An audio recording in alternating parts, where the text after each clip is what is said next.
House of Commons adjourns after more than 24 hours of voting, naps and sing-alongs. MPs finally left the House of Commons late Friday night after voting for more than 24 hours straight, fulfilling a Conservative promise to stall the Liberal government's legislation with an avalanche of votes unless it agrees to scrap parts of its carbon tax. The Tories forced delays by prompting 135 votes in the House, most of them on the government's budgetary estimates. The result was round-the-clock voting that began Thursday evening and went late into Friday night. Prime Minister Justin Trudeau spoke before the final vote, which ended just after 11:30 p.m. Eastern Time. For the past 30 hours, parliamentarians from every corner of this country have been standing and voting and engaged in this House, representing their constituents, focused on implementing their vision for the future of this country, Trudeau said. In response, Conservative MP Rick Perkins said he would like to remind Canadians that the Liberals and NDP just voted 134 times to increase the cost of everything. NDP House Leader Peter Julian thanked parliamentary staff for their hard work, prompting a standing ovation from MPs from all parties. As proceedings moved into Friday evening, Deputy Speaker Chris D'Entremont hinted at how MPs were holding up when he struggled to remember the name of an individual member's riding. The honourable member for D'Entremont began, waving his hands as he tried to remember the riding name. It's been a long day. According to parliamentary rules, the calendar day doesn't change until the House officially adjourns. Because MPs sat overnight, the House still considered it a Thursday session even though the voting took up most of what the rest of the world considered Friday. Earlier this week, Conservative leader Pierre Poilievre promised the Liberals will have no rest until the carbon tax is gone. But as voting kicked off Thursday, the Liberals and NDP criticized Poilievre for ducking out of the House that evening to attend a fundraiser in Quebec. Poilievre later visited with members of the Montreal Jewish community at a synagogue that was recently hit by Molotov cocktails before attending Hanukkah events in the city, a party spokesperson told 24 News Read.blogspot.com on background. MPs took note of his absence from the House on Thursday evening. Some began chanting, "Where is Pierre?" at the Conservative benches. Conservatives responded with chants of, "Where is Trudeau?" The Prime Minister was also absent earlier Thursday evening but arrived later and could be seen voting throughout the early morning hours. D'Entremont promised to have MPs removed if the chanting continued. The Conservative leader returned to the House shortly after 1 a.m. on Friday and stayed until just after 6 a.m. to participate in voting. While away from the House, he appeared to have participated in votes virtually. In a speech to his caucus that was posted on X, formerly known as Twitter, Poilievre acknowledged the marathon vote was challenging. "I want to thank all of you for the energy that you're putting in," he said early Friday. "I know this is not easy. It's extra time away from family, it's hard on your health, but we have to make a point. We said we would fight to axe the tax. Fast food and occasional naps." The House smelled of fast food as voting stretched from Thursday into Friday. Health Minister Mark Holland showed up to vote in a loud green jacket he said he was wearing to mark the Christmas season. As voting continued into Friday afternoon, some MPs began wearing more comfortable clothing, including sweaters, jeans, and t-shirts. The chamber was filled with yawns and a number of ministers were seen reading books, while Trudeau was spotted playing a game on his iPad between votes. A rendition of John Denver's Country Roads could be heard from the government lobby on Friday evening. At one point, International Trade Minister Mary Ng had to be woken up to cast her vote after she nodded off in the chamber. Procurement Minister Jean-Yves Duclos, who sits beside Ng and was distracted by his tablet, also had to be tapped to ensure he cast his vote. He then jokingly grabbed a glass of water and pretended to dump it on his head. House members voted both in person and virtually. At times during the night, the Liberal benches were three-quarters full, while the official opposition benches were more sparsely populated. Votes to approve government spending are confidence votes. If they don't pass, the government falls. All of the votes were won by the government side of the House by large margins throughout the night and into the morning, with the Bloc and NDP siding with the Liberals. The Conservatives voted against every government estimate, one of which drew criticism from the Ukrainian-Canadian Congress, UCC. The spending estimates for the Department of National Defense include funding for Operation Unifier, an armed forces training mission for Ukrainian soldiers.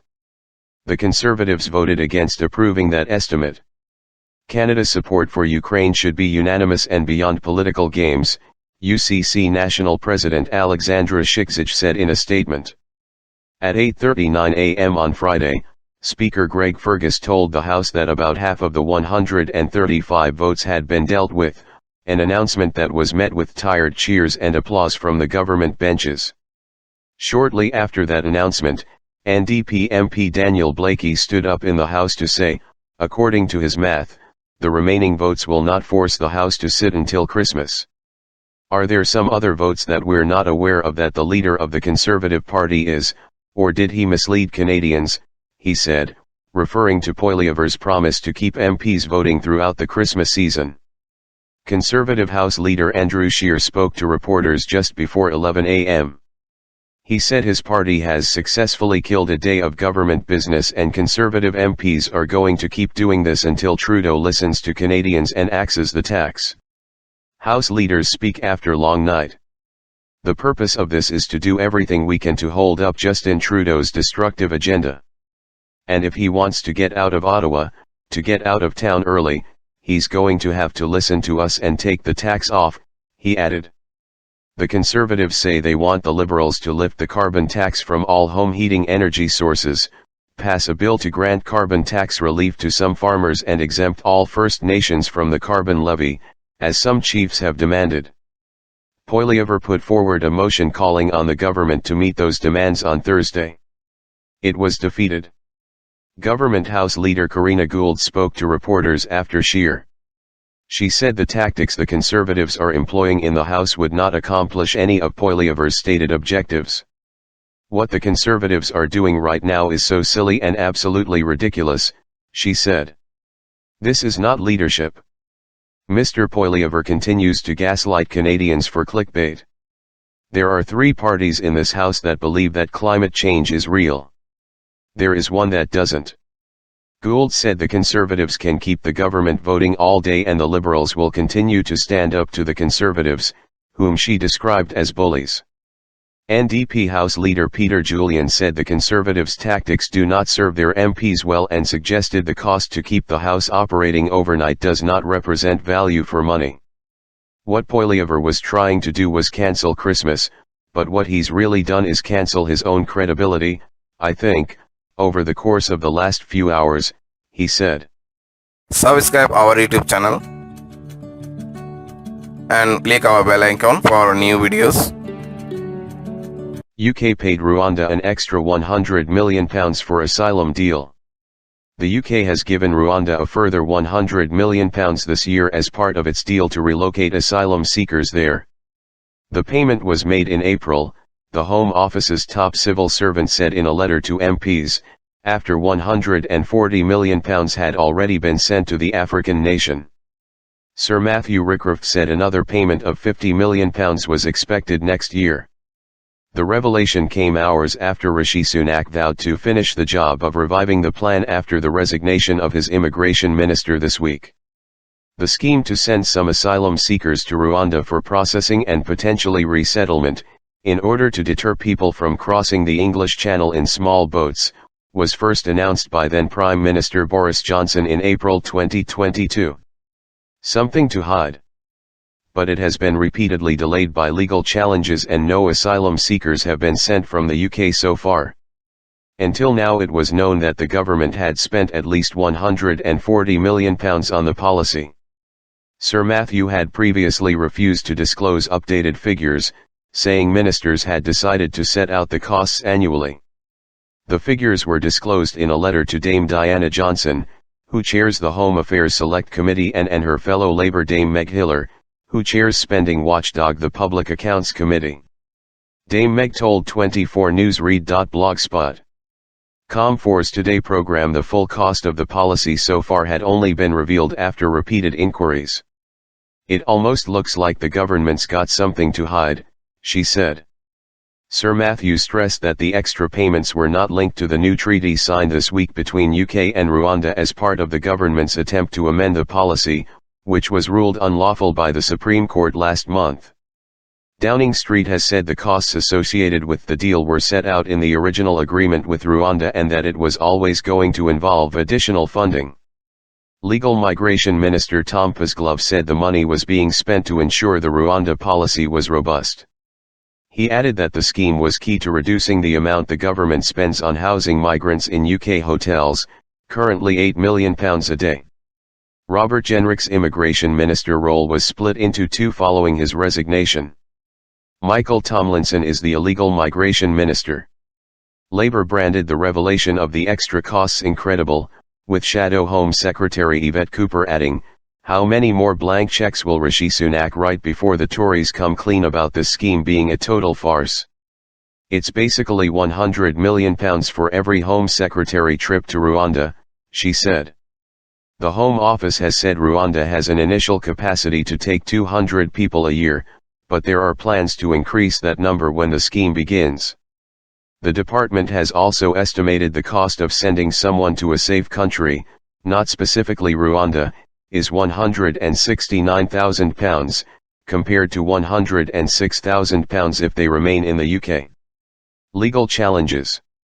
Earlier on Thursday, Mr. Sunak held a press conference where he urged Tory MPs to back his plan. The Prime Minister was speaking a day after Immigration Minister Robert Jenrick resigned over the government's revised policy, saying he believed it was destined for failure. Mr. Sunak insisted the new emergency legislation set out by the government would end the merry-go-round of legal challenges over the flights of some asylum seekers to Rwanda. The bill compels judges to treat Rwanda as a safe country and gives ministers the powers to disregard sections of the Human Rights Act. But it does not go as far as allowing them to dismiss the European Convention on Human Rights, as some on the right of the Conservative Party have called for. The bill faces opposition from MPs in different factions of the Conservative Party when it returns to Parliament next week. Also on Thursday, former Home Secretary Suella Braverman reiterated that it would fail to stop the boats and called on the government to fully exclude international law. The Times has reported that senior government lawyers had warned Number 10 the emergency legislation could still allow migrants to lodge challenges against their removal to Rwanda.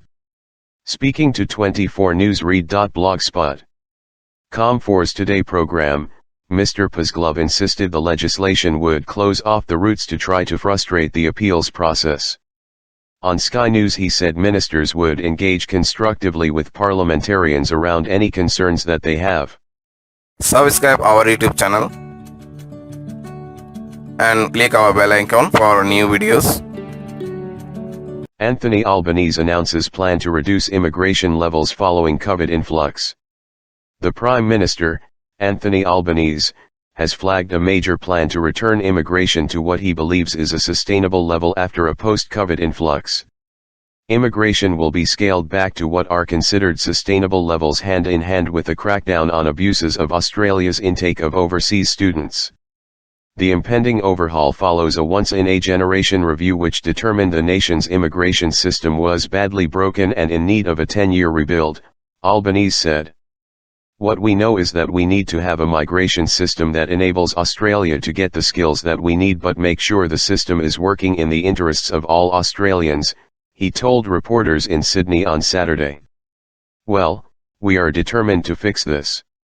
Albanese said there was always going to be a jump in immigration after COVID-19 although current projections were lower than those prior to Australia shutting its borders during the pandemic.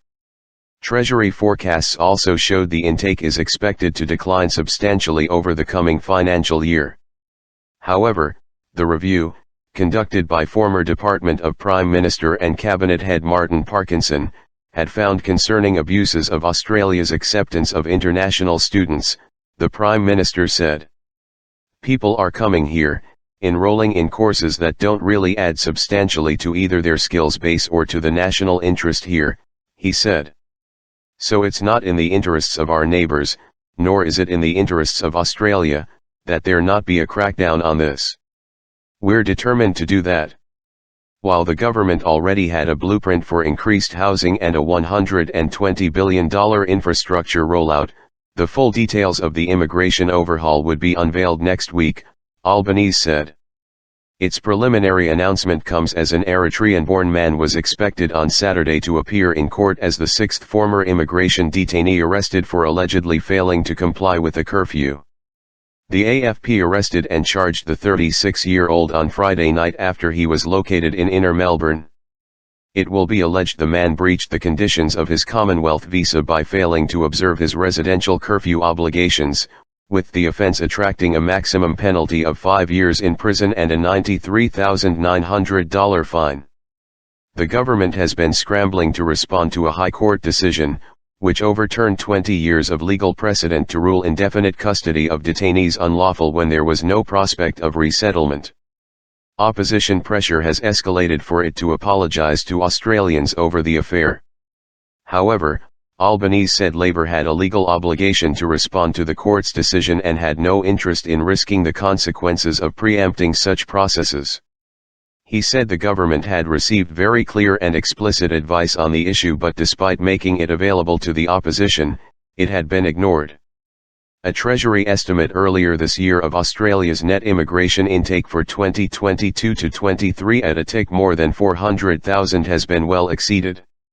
According to the Australian Bureau of Statistics, the nation grew 2.2% to 26.5 million people in the 12 months to March 31, or roughly the period following the closure of international borders.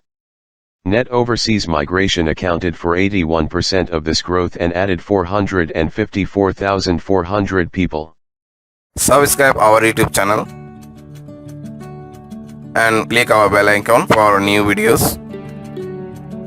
India will become $5 trillion economy by end of 2025, says Home Minister Amit Shah. Union Home Minister Amit Shah on Saturday said India will become a $5 trillion economy by the end of 2025. Addressing the valedictory session of the Uttarakhand Global Investors Summit here, Shah said India has grown exponentially on every front over the past 1 decade due to the far-sighted and visionary leadership of Prime Minister Narendra Modi. The world is looking to India with hope today. Between 2014 to 2023, India has risen from its position as the 11th to the 5th largest economy in the world. Never before did the country make so big a leap during 75 years of independence, he said, and attributed all this to Modi's visionary leadership and his capacity to translate his vision into a reality. Modi is leading the movement against climate change. He is trying to impart pace to the slowing GDP of the world through his Make in India program, besides leading the international campaign for a terror-free world, he said. On G20, he said the Delhi Declaration was India's big achievement on the diplomatic front, which the world will remember for decades to come. Subscribe our YouTube channel and click our bell icon for new videos. Luxon on Hawke's Bay cyclone recovery. We don't want to turn all that upside down. Prime Minister Christopher Luxon says the new government is going to continue everything that the previous government put into place to help with the recovery from Cyclone Gabrielle. Luxon has been in Wairoa this morning to gauge progress of the town's recovery from the cyclone and is meeting with several Hawke's Bay mayors. Luxon has met with Wairoa Mayor Craig Little and toured damaged sites in the town, including Takatamimari, where the floodwaters swept through, leaving a thick layer of silt. Wairoa was badly hit by Cyclone Gabrielle, with scores displaced and a section of State Highway 2 between Wairoa and Napier washed out.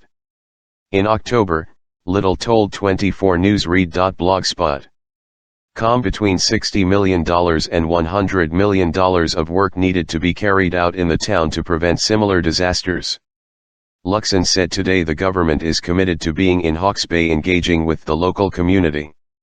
A really good day to actually say we're going to continue everything that the previous government has put into place. We don't want to turn all that upside down. Luxon said on the way down his team saw the state of the roads and the challenges the region faces during cyclone recovery.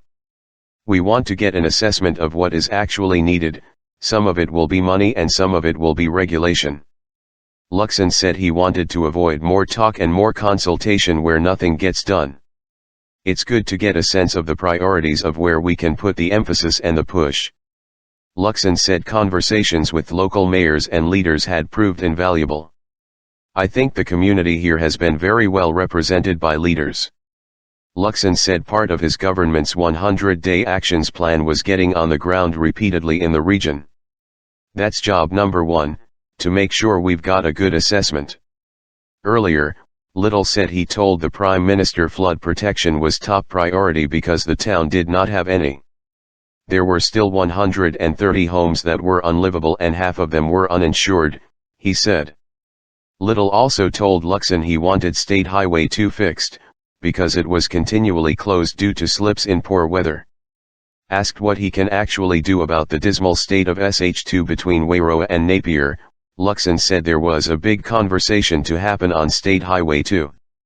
A railway was a lower priority, he said. The bottom line for me is that the Napier to Wairoa rail link has been poorly utilized, and that money could go to other things, Luxon said. Wairoa had not been forgotten, Luxon said. It's not forgotten, that's what we wanted them to understand by us all coming here today. In the government's plan for its 100 days, 2 of the 49 items related directly to cyclone and flood recovery.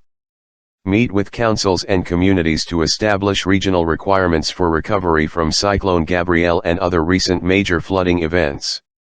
Make any additional orders in council needed to speed up cyclone and flood recovery efforts. Subscribe our YouTube channel and click our bell icon for new videos. Parliamentary by-elections without opposition candidate. Polling stations in Zimbabwe opened on Saturday, according to the Electoral Commission, for parliamentary by-elections in which all opposition candidates have been banned from taking part. Polling stations opened at 7 o'clock, 5 o'clock GMT, in areas where by-elections are being held, and voters are already queuing up to cast their ballots, the Electoral Commission said on X. The Southern African country held general elections in August. The ballot, the fairness of which has been questioned, gave 81-year-old President Emmerson Mnangagwa a second term in office, as well as 177 of the 280 seats in parliament to his ZANU-PF party. But 2 months after the election, 14 MPs from the leading opposition party, the Citizens Coalition for Change, CCC, were dismissed in a bizarre ploy. In October, a certain Sengsoch Habangu, claiming to be the CCC's acting Secretary General but described as an imposter by the opposition party, informed the Speaker of Parliament that the MPs in question, having left the party, could not keep their seats. The Speaker of Parliament, a member of ZANU-PF, declared the vacancies to the Electoral Commission, paving the way for by-elections in 9 constituencies on Saturday, with the remainder of the seats allocated under the proportional representation system. On Thursday and Friday, the courts ordered that the CCC's 9 candidates in the by-election be barred from standing. The opposition party appealed against this decision, but this did not prevent polling stations from opening on Saturday. ZANU-PF needs just 10 seats to win a 2/3 majority and be free to revise the country's laws. According to observers, these unopposed by-elections are the first step in the government's bid to win a 2/3 majority in parliament. The aim is to amend the constitution, which would allow Mnangagwa to extend his reign by abolishing the 2-term presidential limit. Subscribe our YouTube channel and click our bell icon for new videos.